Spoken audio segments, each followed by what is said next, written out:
Mucho tiempo atrás, cuando todavía no existía nada, Neme Wenungi, el abuelito creador, comenzó a hacer las cosas que ahora vemos. Hizo las aguas de los ríos, lagunas y caños. Creó la selva con todos sus árboles y hierbas y luego comenzó a crear los animales. Los buenos como los guanganas, pavas, paujiles, tucanes, papagayos y monos. También aparecieron los que pueden hacer daño, como el tigre y las serpientes. Después de esto, se vieron en las aguas pescados, lagartos y charapas. Y cuando el jaguar nos parió, aparecimos nosotros, los Waorani. Wenungi es como nosotros, tiene vida y piensa, como si tuviera sangre. Como una persona, la tierra respira y el agua la recorre como la sangre a nosotros. Si amamos la tierra, es porque está llena de vida. Si da vida, es porque la tiene, tanto que los animales suelen andar por ahí gritando de alegría. La tierra sostiene plantas y animales. Cuanto más la cuidemos, más vida tendrá, y ella se alegra o entristece según nuestro trato.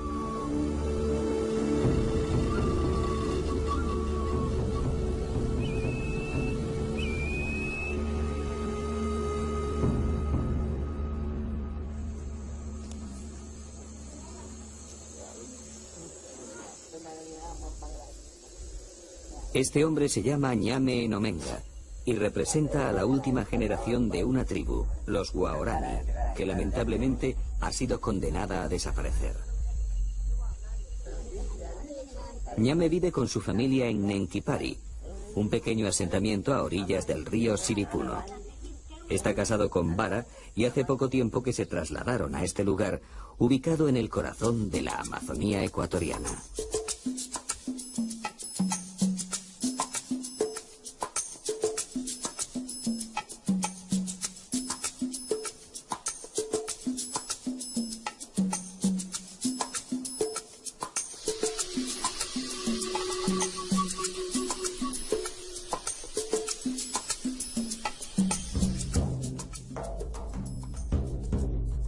Los Waorani son un pueblo de tan solo 1.500 miembros, y sin embargo, su notoriedad y significado han estado, al menos desde hace un siglo, muy por encima de su censo numérico. Hasta hace apenas 30 años, han tenido para sus vecinos características más fantasmales que humanas, llegando a dominar una extensión de selva de unos 20.000 kilómetros cuadrados. Mantuvieron en jaque a pueblos mucho más numerosos, incluso a las todopoderosas compañías petroleras y al mismísimo gobierno nacional.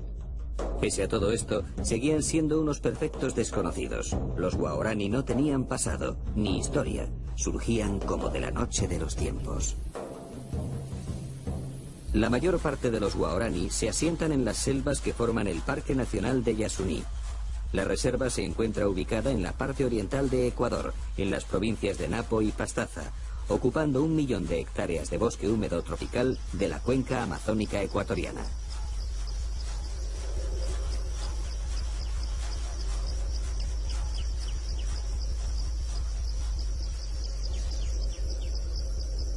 Yasuní forma parte del llamado Refugio Napo del Pleistoceno, constituyéndose en uno de los 10 lugares con mayor diversidad biológica del planeta.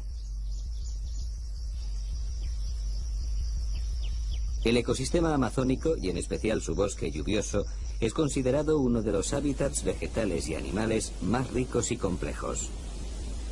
Su característica más importante es la existencia de una prolífica flora y fauna, junto a extraordinarias variaciones de macro y microhábitats. Solo en este parque se han identificado más de 100 especies de árboles por hectárea. Para asimilar la verdadera magnitud de esta cifra, pensemos que en los bosques centroamericanos más densamente ricos no llegan a las 40 especies.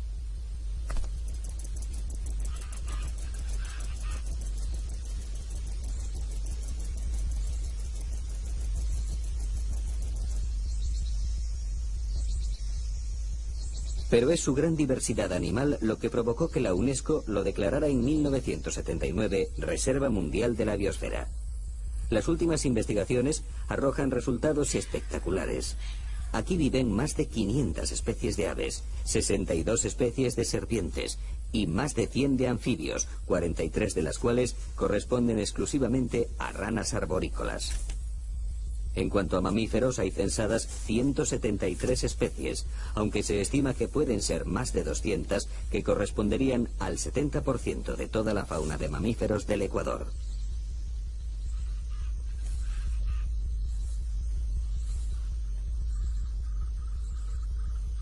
Las copas de los árboles son territorios casi exclusivos de aves y monos.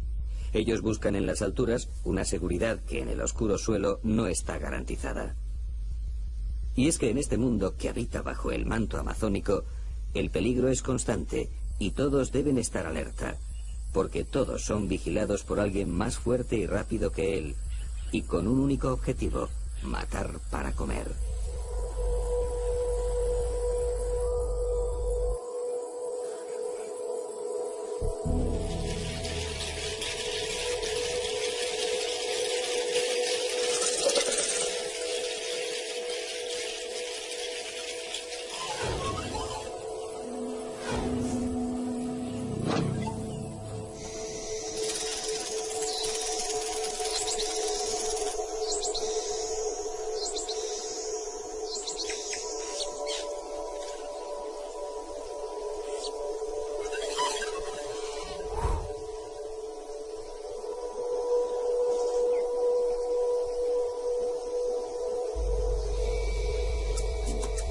La Amazonía se ha convertido en un museo de la biología.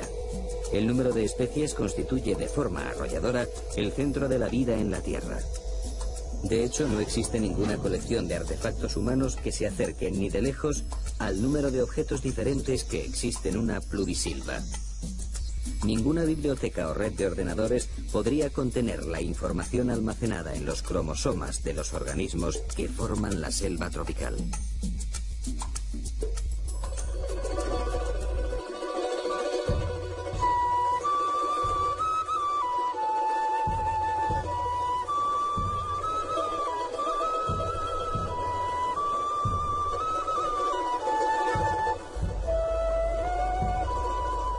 El gran manto de la selva tropical, que se extiende hasta las costas del Atlántico, tiene su origen a los pies de la cordillera de los Andes. Conforme la Tierra gana altura, la selva nublada va dejando paso al páramo, y finalmente a la nieve y a los glaciares. Y de estas cumbres de nieves perpetuas nacen miles de ríos y riachuelos que han formado el Amazonas, el gran río de los ríos. Los Andes marcan una inmensa línea divisoria de aguas que cruza todo el continente sudamericano y que obliga a los ríos a dirigirse o bien al Atlántico o bien al Pacífico. Todos los que descienden hacia el Atlántico pasan a formar parte, sin excepción, del sistema amazónico, con mucho la mayor cuenca hidrográfica de la Tierra.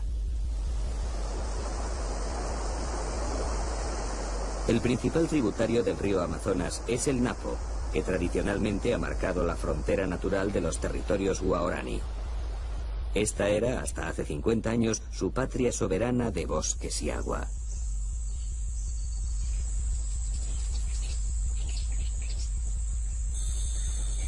Aquí vivieron aislados y olvidados del tiempo durante siglos, dispersos en pequeños grupos o núcleos familiares. En sus territorios nunca han existido caminos ni carreteras, solo los pequeños ríos que alimentan al Napo han conectado unos poblados con otros.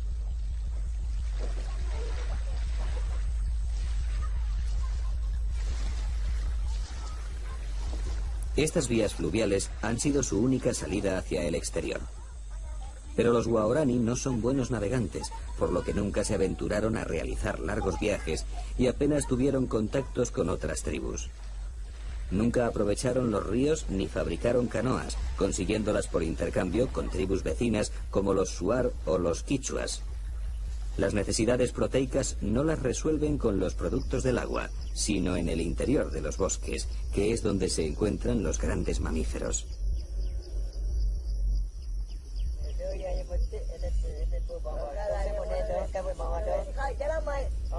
Hasta hace aproximadamente un año, Ñame y su familia vivían en Quehueiriono, uno de los poblados más importantes del río Siripuno, afluente del Napo.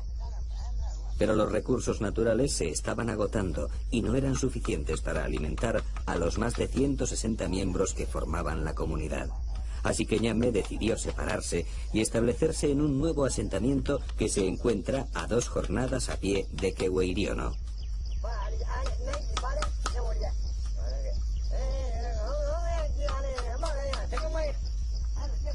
Él, su hijo Gaya y su hermano Ue van a salir de caza.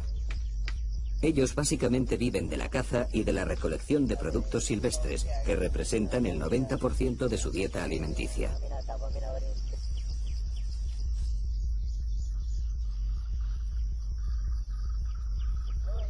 En el interior de la choza preparan sus armas. Mientras Gaya se encarga de reparar y armar las bodoqueras o cerbatanas, Ue fabrica los dardos con caña de bambú. Ñame, mientras tanto, no para de hablar contando 1001 batallas de sus días en que era el mejor cazador de Keweiryōno. Gaya y Ue escuchan por enésima vez y resignados la misma historia de siempre. En la actualidad, la mayor parte de los jóvenes han sustituido las bodoqueras por rifles y escopetas, y solo los más viejos siguen cazando con ellas.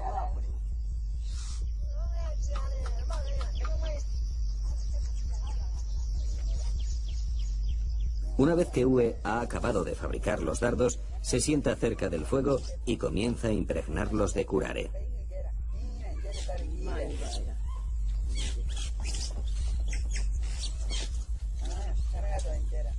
El curare es un poderoso y mortífero veneno que paraliza el sistema nervioso bloqueando los músculos del diafragma, por lo que el animal muere asfixiado. Lo utilizan numerosos grupos étnicos del Amazonas y cada tribu posee su fórmula secreta de preparación. Algunos usan como base venenos de ranas y serpientes, aunque los Waorani lo hacen con la raíz del maracuré, una planta fuertemente tóxica.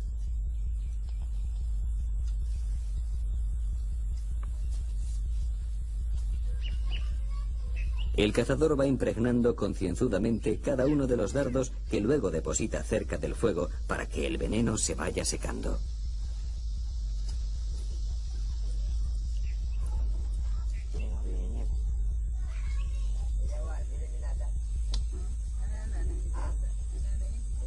El siguiente paso es colocar en cada flecha una bola de algodón que tapone la bodoquera para que al soplar el dardo salga con fuerza y velocidad.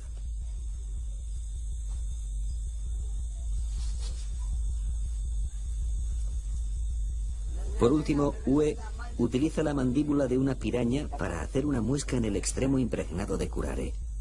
Cuando éstas se clavan en un mono, su primera reacción es intentar sacársela, por lo que con la muesca, la punta del dardo se partirá y permanecerá en el interior del animal.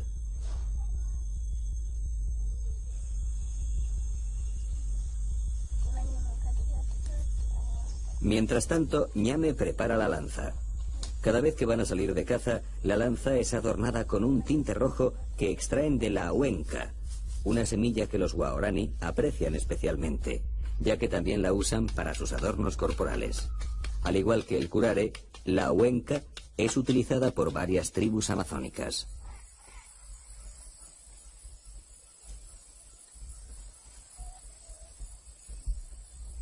Los materiales para la caza están preparados.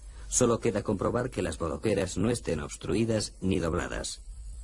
Ue sale de la choza y elige como diana el tronco de un árbol situado a unos 20 metros de distancia.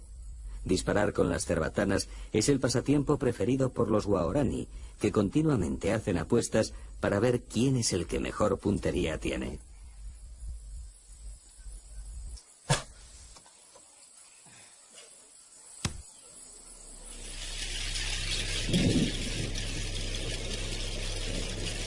A finales de abril, las tormentas se forman a diario y en pocos minutos el cielo se cubre de un gris plomizo.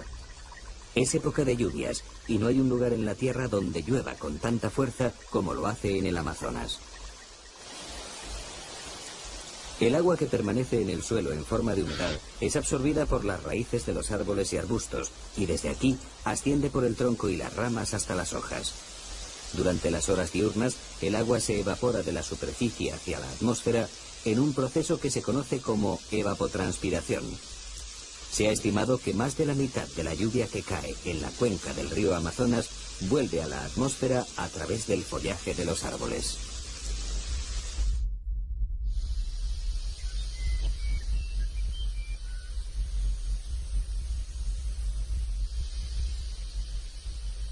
A la mañana siguiente, Ñame, su hijo pequeño Moi, Ue y Gaya abandonan Nenquipari y se adentran hacia el interior de la selva.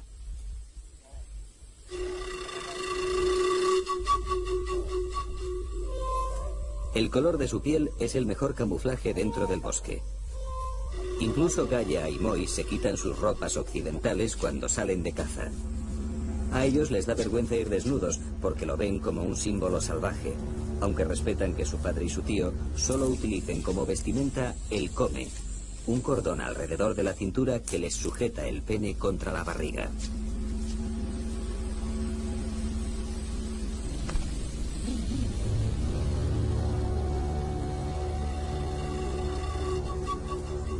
Los guaraní son tremendamente supersticiosos y los sueños también son importantes a la hora de cazar. Estos pueden orientar al cazador, que debe saber interpretarlos. Soñar con enamorarse o ver a una mujer son señales de buena suerte, mientras que soñar con personas muertas es señal de peligro. Para evitar la mala suerte, se debe partir de cacería 2 días después del mal sueño. Pero si han tenido uno bueno, entonces deben salir inmediatamente.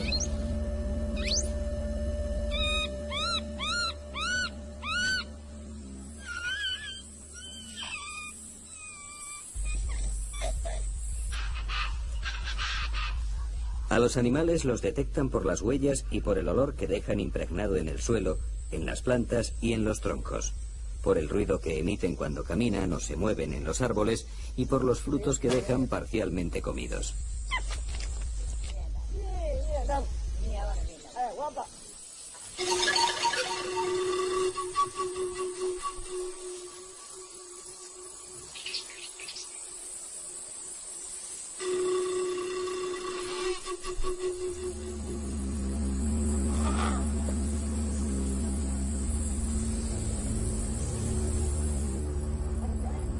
Ue ha visto saltar a un mono e imita sus sonidos para que éste responda y pueda localizarlo.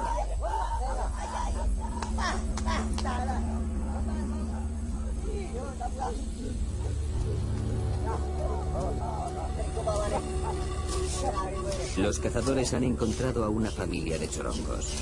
Con ruidos y movimientos de ramas intentan distraerlos y mantenerlos cerca. Gaya le prepara los dardos a su hermano pequeño, que va a ser el encargado de disparar. El blanco no es sencillo, porque los monos no paran de moverse.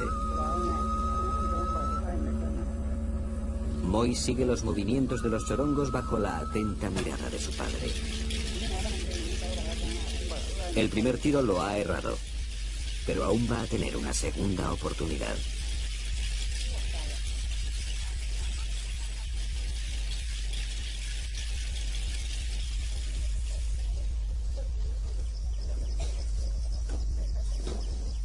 Mientras los 4 cazadores siguen intentando abatir algún mono, las mujeres permanecen en el poblado al cuidado de los pequeños y con las faenas del hogar.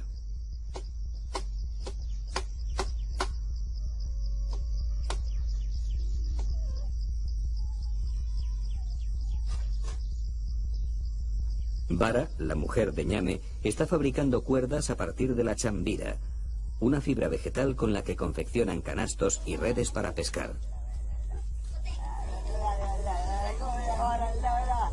En la choza de al lado, Luana, la mujer de Gaya, prepara el tallabo, un tinte para teñir la chambira y que se obtiene machacando las hojas de un árbol al que llaman ñaña.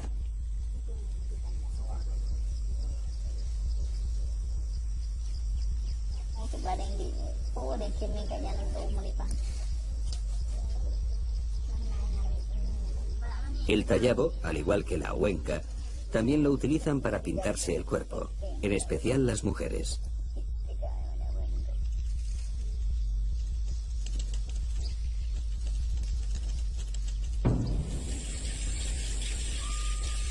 Moi también desaprovechó su segunda oportunidad y los monos han conseguido escapar.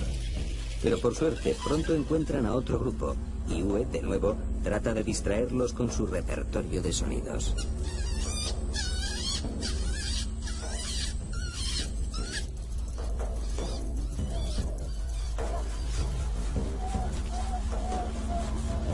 Ahora sí que hay que asegurar el tiro. La tarde se echa encima y las nubes vuelven a cubrir el cielo amenazando con lluvia. Gaia y Uwe toman la responsabilidad.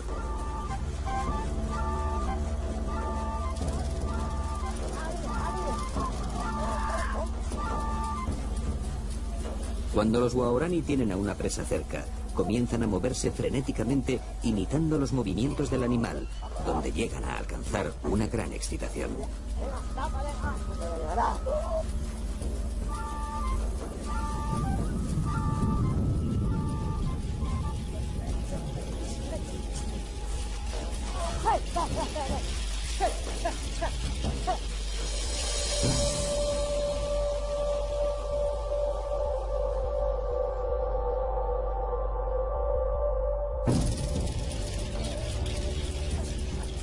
Un mono ha sido alcanzado y en pocos minutos morirá por asfixia. El chorongo se ha quedado enganchado en una rama y Gaia tiene que trepar para recuperarlo. En cuestión de segundos la tormenta vuelve a descargar con fuerza.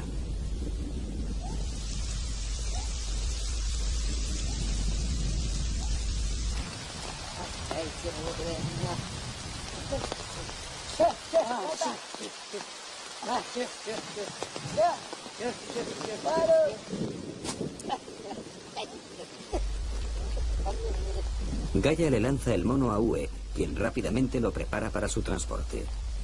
La lluvia arrecia y la noche está al caer. Aún les queda una buena caminata hasta Nenkypari, y ellos bien saben que caminar por la noche en la jungla puede resultar peligroso. Los Waorani consideran que el mejor momento para volver a casa es cuando las cigarras emiten sus ruidos al atardecer.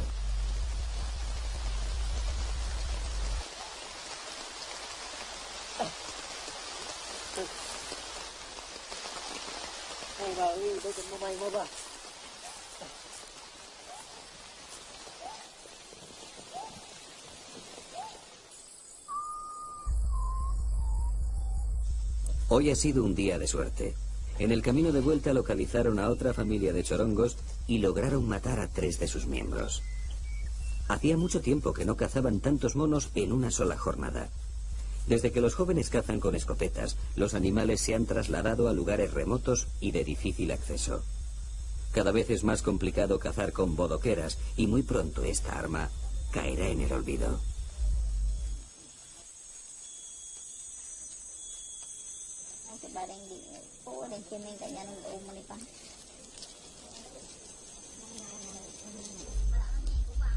Cuando los cazadores llegan al poblado, tiran la caza al suelo, que pasa a ser propiedad de sus esposas. Los Waorani nunca guardan la carne ni saben conservarla. En cuanto esté preparada, la comerán hasta dejar los huesos limpios, aunque luego tengan que pasar varios días sin probar bocado. Las experiencias de caza inspiran muchas narraciones y conversaciones. Un cazador, cuando regresa de una cacería, es sujeto de examen por parte de toda la comunidad, y su éxito o fracaso pronto se hace de dominio público.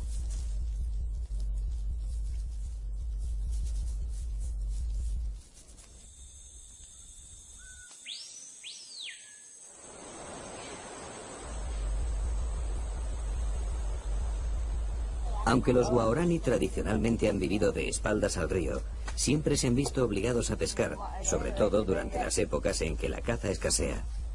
No lo hacen en los ríos, sino en las charcas y riachuelos que apenas tienen profundidad, ya que solo los jóvenes saben nadar.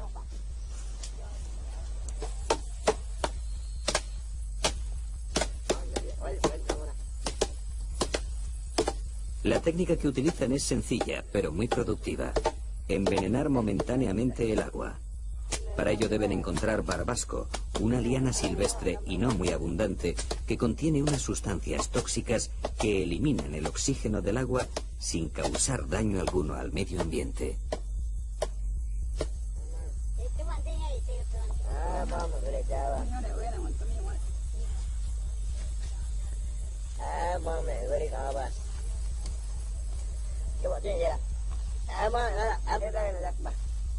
Una vez preparadas las redes y machacado el barbasco para que se disuelva bien en el agua, Ñame y Vara se meten en la charca y comienzan a diluir el veneno lavando las lianas varias veces.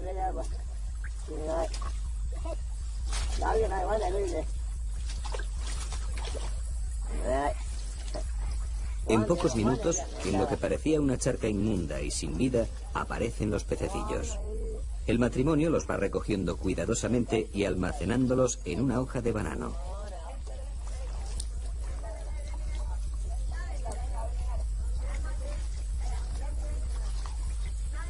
Al igual que la caza, los guaraní también tienen sus creencias sobre la pesca.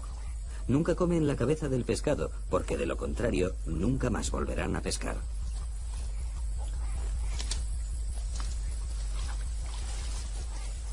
La pesca, particularmente realizada en las charcas y riachuelos tan ricos en nutrientes y que transportan partículas aluviales de las pendientes andinas, es una fuente de proteínas segura, pero ninguna sociedad amazónica basa la mayor parte de su subsistencia en el pescado.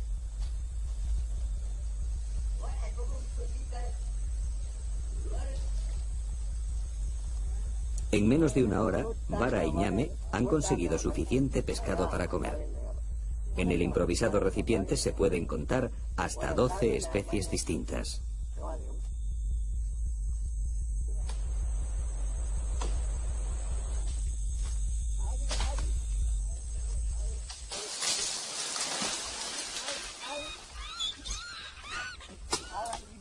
Mientras tanto, Ue y Kaya cortan árboles. Tradicionalmente estas talas se hacían para crear chacras o campos de cultivos, pero desde hace varios años los guaraní han encontrado en la madera una buena fuente de ingresos vendiéndola a los madereros colombianos.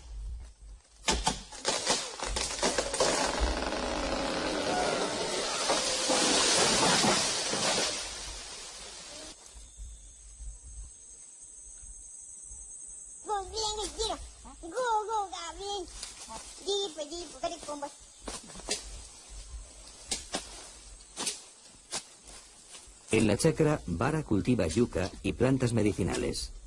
La yuca es un tubérculo tan eficiente en términos de calorías potenciales que sus únicas alternativas en todo el mundo son el llantén y el arroz. En la actualidad, menos del 1% de los grupos de la selva de América Latina obtienen la mayor parte de su alimento mediante la caza y la recolección, dependiendo exclusivamente de la agricultura para su supervivencia.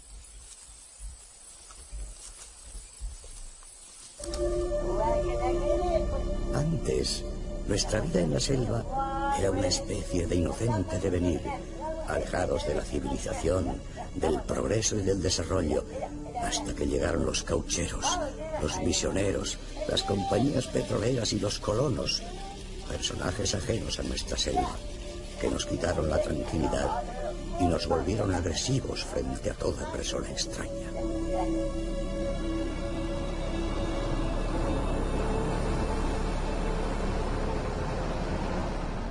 La decadencia del pueblo guaraní comenzó en 1967, cuando la compañía norteamericana Texaco perforó el primer pozo petrolífero. Desde entonces se han construido 22 estaciones de producción, 399 pozos y más de 500 kilómetros de oleoductos con un impacto medioambiental desolador. En 32 años se han derramado más de 70 millones de litros de petróleo crudo. Más de 100.000 millones de litros de aguas residuales con contenidos muy tóxicos han sido vertidos directamente a los ríos. Se han deforestado 1 millón de hectáreas de bosque y se han quemado al aire libre más de 235 millones de metros cúbicos de gas, afectando a una población de 300.000 indígenas. Muchos sufren desde enfermedades cutáneas hasta cáncer, pasando por todos los virus traídos por el hombre blanco, como la viruela, el sarampión, la tosferina, la peste, el tifus, la disentería, la gripe. Rocío Alarcón es una etnobotánica que lleva varios años luchando por los intereses de las tribus indígenas. Obviamente Atrás de las compañías petroleras, atrás de las compañías madereras, hay grupos humanos de este país que buscan nuevas alternativas y que vienen a colonizar estas tierras. Entonces, y las leyes, el Estado, con su lentitud en la toma de decisión o leyes contradictorias, ha provocado que los guaraníes pierdan cada día más tierra y pierdan cada día su hábitat y por consiguiente su conocimiento. La red de puentes y carreteras creada por las multinacionales hizo accesible un territorio hasta entonces inexpugnable. El petróleo atrajo a gentes de todos los rincones del país en busca de una mejor vida.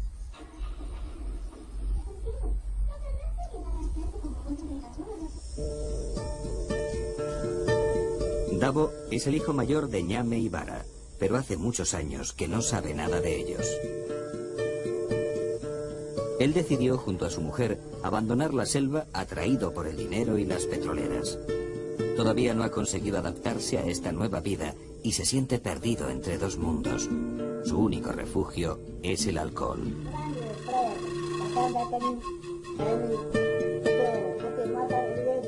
Yo pensaba que venía al paraíso. Mis amigos los madereros me contaban historias sobre las petroleras. Ellos me convencieron para que viniera aquí a trabajar porque iba a ganar mucho dinero. Pero no ha sido así, y ahora me arrepiento de haber abandonado la selva.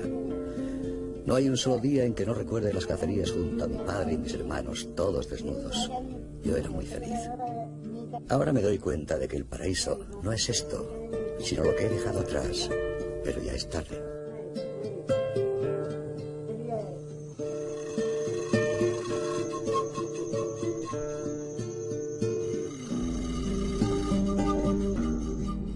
Davo no es el único guaraní que ha dejado la selva. Como él, otros muchos han decidido cambiar de vida y probar fortuna, pero pocos han logrado adaptarse. Su cultura ha perdido tal identidad y orgullo que hoy se han convertido en mendigos en medio de la riqueza de su propio territorio. Claman caridad, mientras sus casas están construidas sobre inmensos yacimientos de petróleo. El cambio es muy marcado.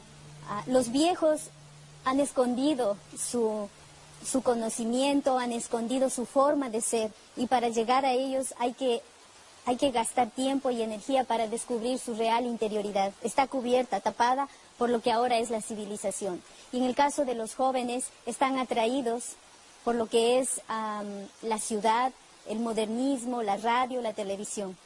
Y este cambio lo hemos provocado nosotros los ecuatorianos y el mundo que nos rodea, todos nosotros que formamos parte de este planeta, que estamos hambrientos de recursos naturales, estamos hambrientos de petróleo, estamos hambrientos de una serie de productos que tiene la naturaleza.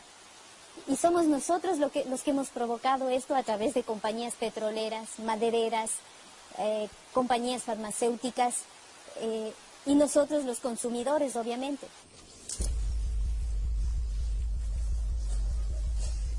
Los mayores se han resignado, pero ¿qué futuro les espera a las nuevas generaciones? Creo que los guaraníes están todavía a tiempo para que podamos desarrollar una estrategia de protección en dos líneas. Protección del conocimiento ancestral, pero eso va acompañado con protección del bosque. Y brindarles alternativas para que ellos se capaciten y puedan entrar al mundo moderno, pero de una manera más lenta, más segura, porque ellos han tenido un cambio en 50 años desde la piedra hacia la civilización, hacia la computadora.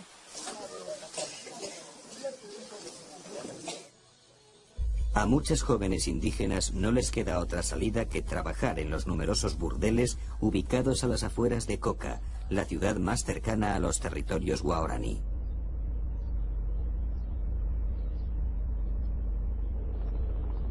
Coca se encuentra en la margen izquierda del río Napo y representa a la típica ciudad amazónica, remota y olvidada, que ha crecido sin orden ni concierto. A simple vista parece una ciudad pobre, pero nada más lejos de la realidad. Aquí el dinero corre como un reguero de pólvora. Prostíbulos, cantinas, salas de juego, hoteles y restaurantes se alimentan de los petroleros que pasan varios meses recluidos en el interior de la selva. A esto hay que añadir a los madereros, mineros y a los numerosos militares que protegen las plantas petrolíferas. Para venir a Coca se venía solo por río. No había otra vía de acceso.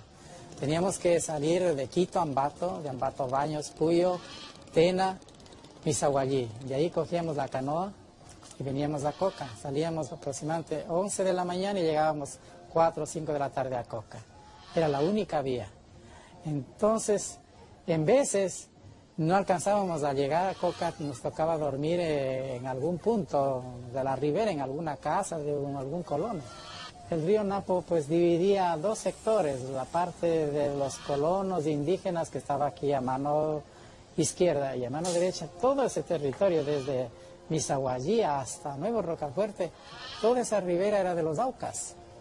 No había una sola casa, no había un solo pueblo en todo ese trayecto, porque si alguno se atrevía a pasar se exponía, muchas veces les mataban, con frecuencia a las mujeres no les mataban, se las llevaban para hacer las suyas, a los varones sí.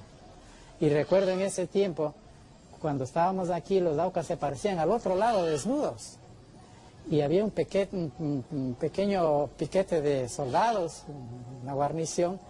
Les rogábamos que vayan y les asusten, les disparen por lo menos al aire, y se iban.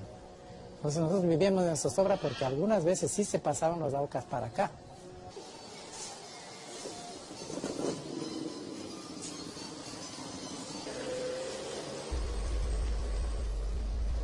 Coca es también el centro de distribución de las sustancias que necesitan los narcos para la elaboración de la cocaína y lugar de descanso de las FARC, la guerrilla colombiana que tiene su cuartel general al otro lado de la frontera.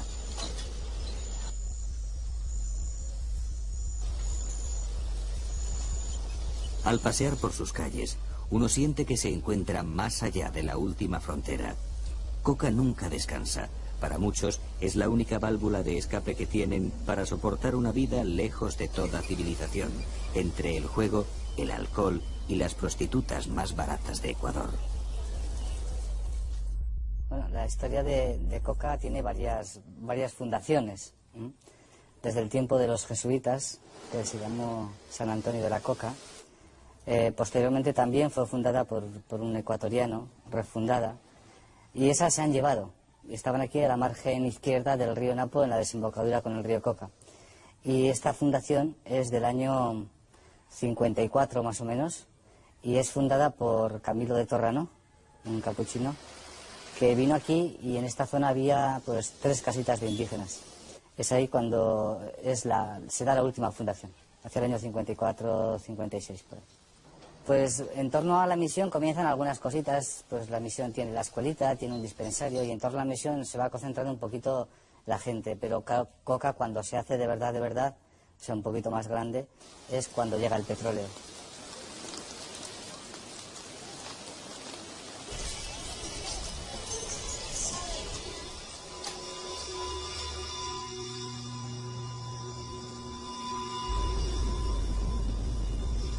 Pero antes de la llegada de los petroleros, los guaraní ya habían tenido varios contactos con el hombre blanco. A principios de los años 50, el ILV, una misión evangélica norteamericana, comenzó a sobrevolar la selva tratando de localizar y contactar con tribus indígenas en un ambicioso proyecto de evangelización. Sus lazos de amistad los creaban desde el aire, lanzándoles regalos. A los guaraní se les agrupó en protectorados donde sufrieron un proceso de occidentalización brutal. Fue el comienzo de su genocidio cultural, pero también el nacimiento de un mito que aún continúa.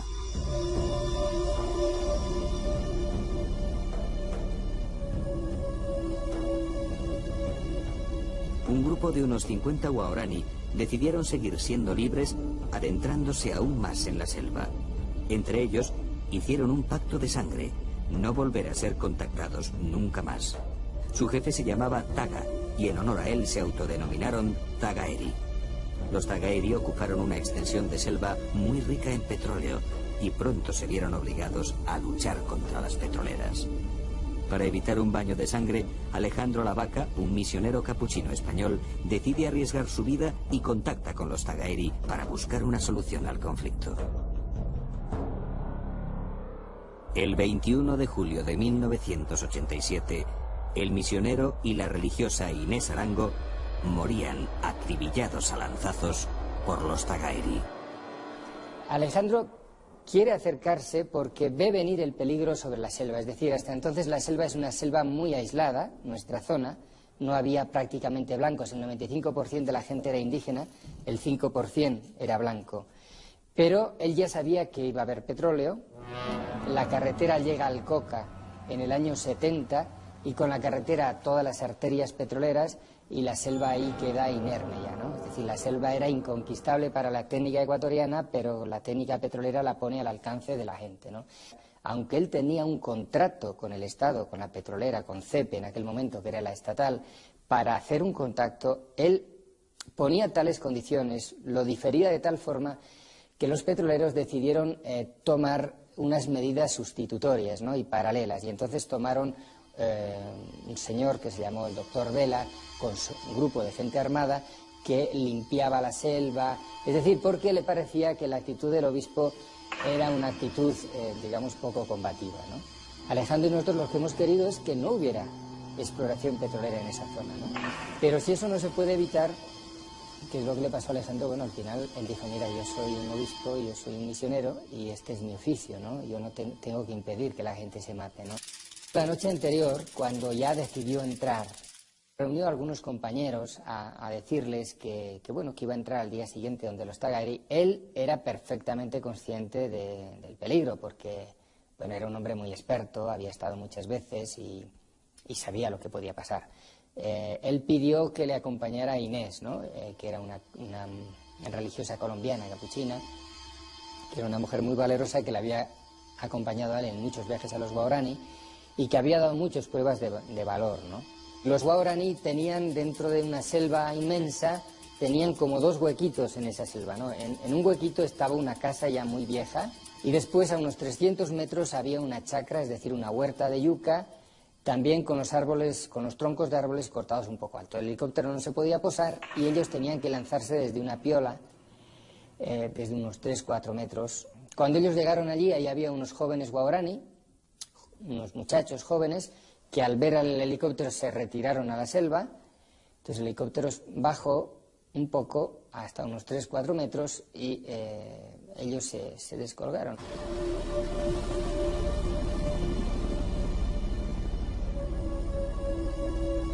Que un obispo fuera acribillado por las lanzas guerreras de los aborígenes era algo no visto ni en tiempos del descubrimiento.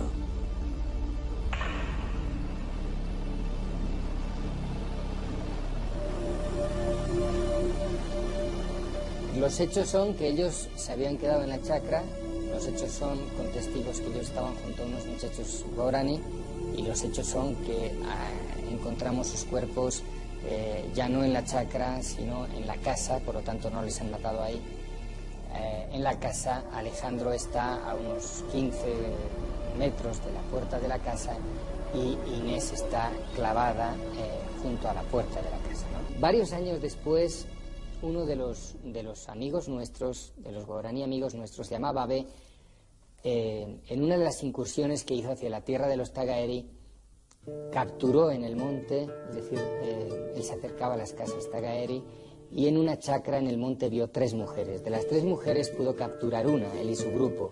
Fui a su casa y bueno, pues allí vi efectivamente a una niña Zagaeri que se llamaba Omatuki. De Omatuki tenemos una versión de la muerte de Alejandro e Inés que yo personalmente creo que en sus términos generales es exacta, porque primero porque la niña no podía inventar algunas de las palabras que decía si no las hubiera visto, ¿no? Y segundo porque algunas de sus descripciones coincidían exactamente con el lugar donde hallamos los cuerpos, etcétera, ¿no? Bien, según ellas lo que ocurrió fue lo siguiente. Cuando los muchachos guaraníes llegaron a la casa acompañando a los 2 blancos, la primera reacción fue de estupor. Entonces, para ellos fue sin duda inaudito ver que aquel que estaba más allá de la frontera y que además era un caníbal conocía su lengua.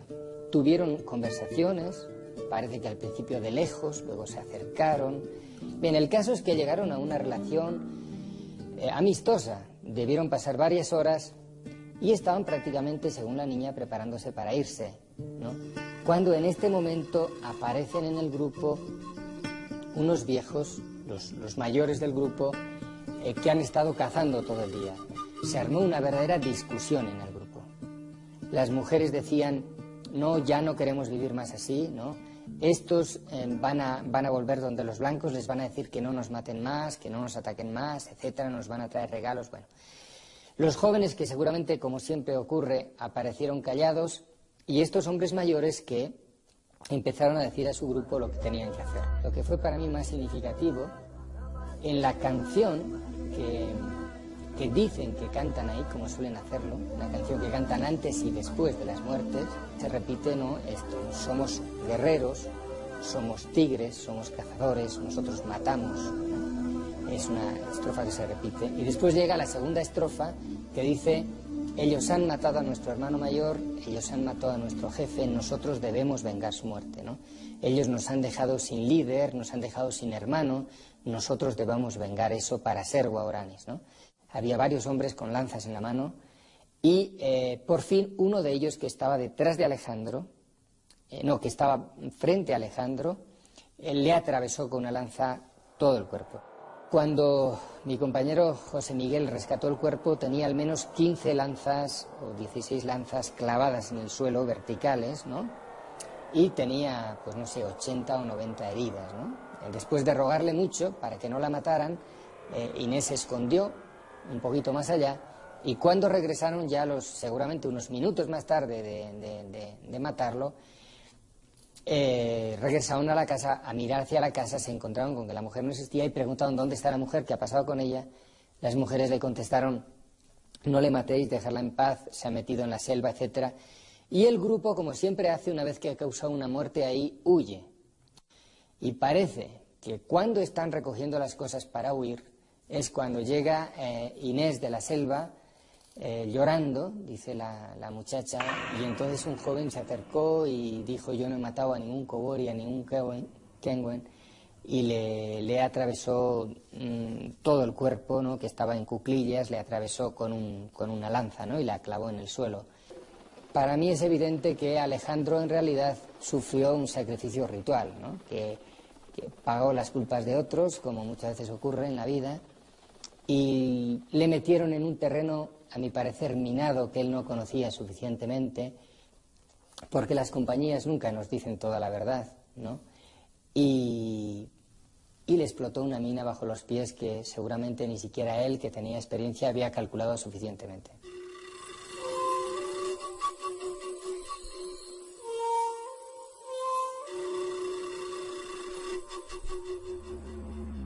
Ahora nuestra vida no es ese paraíso en medio de animales y flores. Es radicalmente diferente con la presencia de las compañías petroleras. El canto de los pájaros ha sido cambiado por el bramar de las máquinas que se abren paso, penetrando en la selva virgen y reduciendo con rapidez nuestro espacio físico. Para los blancos, esta zona significaba perder un paisaje o ganar riqueza. En cambio, para nosotros, es el fin y la extinción de nuestras vidas. Miles de hectáreas de selva tropical han sido destruidas, los ríos contaminados y la espesa jungla ha visto desaparecer muchos de sus encantos.